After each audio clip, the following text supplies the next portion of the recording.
Here's a fact that sounds made up but isn't. Being lonely can kill you about as effectively as smoking 15 cigarettes a day. Not make you sad, kill you. Researchers went through the data on over 300,000 people and found that the ones with weak social connections had a 50% lower chance of surviving the study period than the ones who were well connected. 50%. That's not a vibe. That's a mortality rate that rivals the stuff your doctor lectures you about. And the wild part is your brain already knows this. It doesn't treat being alone as an emotion. It treats it as a threat to your life, which sounds dramatic until you realize that for basically all of human history, it was completely true. So let's talk about why you're built this way, because it explains a shocking amount about how you feel on a random Tuesday night when nobody's texted you back. Let's go. Okay, first you have to understand the world that built you, because it was brutal in a very specific way.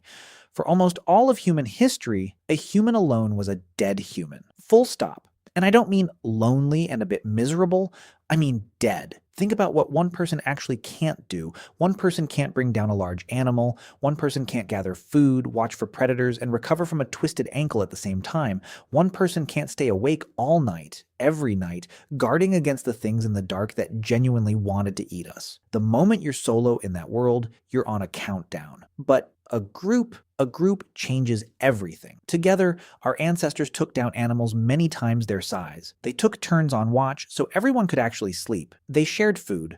So when your hunt failed, and it failed constantly, somebody else's success kept you alive. They raised kids as a team. They cared for the injured, people who, on their own, would simply have died in a ditch. Connection wasn't some nice bonus on top of survival. Connection was the survival strategy. It was the whole technology. So the humans who bonded, who cooperated, who stayed in the group and kept everyone happy enough to keep them around. Those humans lived and had kids. The loners mostly didn't, which means every single person watching this is descended from people who were wired all the way down to need other people, including you. You come from an unbroken line of champion socializers, whether you feel like one or not. Now, here's where it gets genuinely strange.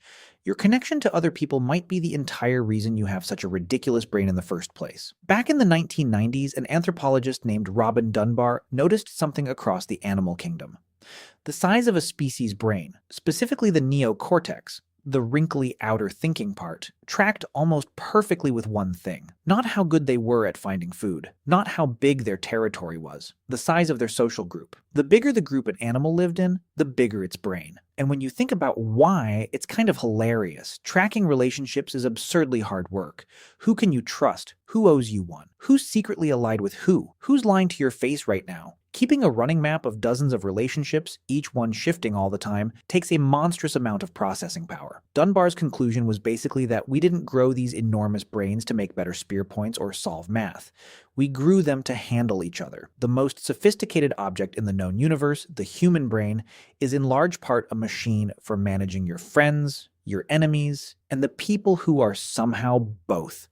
You're not social because you happen to be. You were built from the neurons up to connect. And if you want proof of how deep that wiring goes, look at what happens when it gets cut. When you feel rejected, left out, ignored, that left on red feeling, it doesn't just sting emotionally. Your brain literally processes it as physical pain. Neuroscientists put people in fMRI scanners and socially excluded them, and the same brain regions lit up that fire when you experience actual bodily injury. To your brain, getting excluded and getting hurt are nearly the same event. Sit with how strange that is for a second. Evolution built you a pain response for social rejection. The same alarm system you have for a broken bone, repurposed for someone not inviting you to the thing, and it did that on purpose because for our ancestors, getting cast out of the group wasn't a bad week, it was a death sentence. Alone in the wild with no backup, no shared food, no one watching while you slept, you didn't last.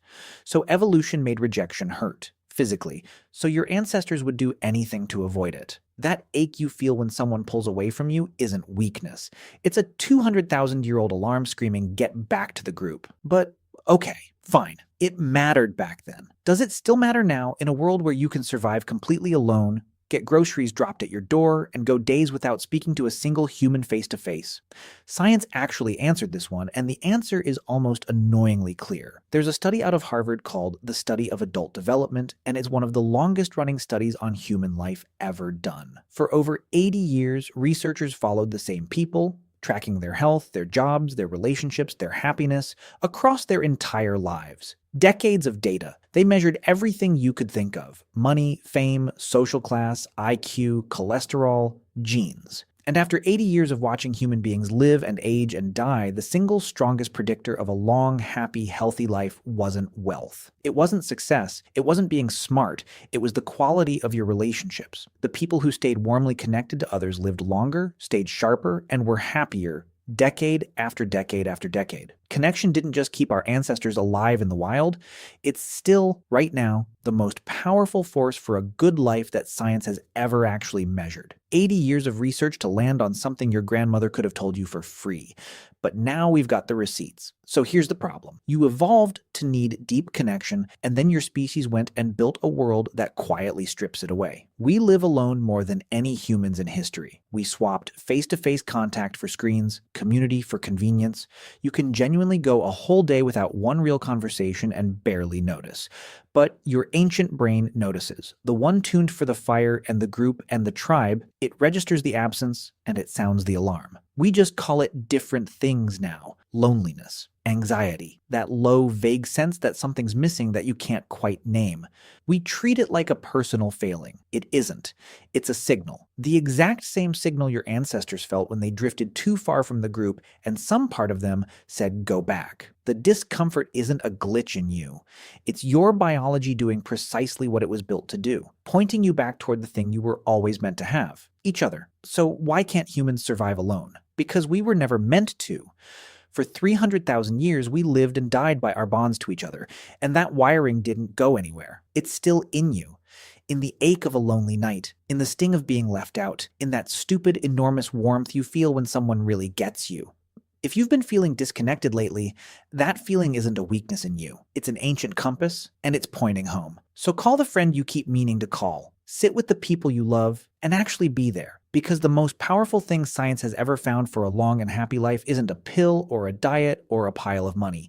It's each other. It always was. You already knew that. Your body's known it for 300,000 years. If you want to see what happens when humans live exactly the way our brains were built for, the video on screen breaks it down. Go watch it. I'll see you there.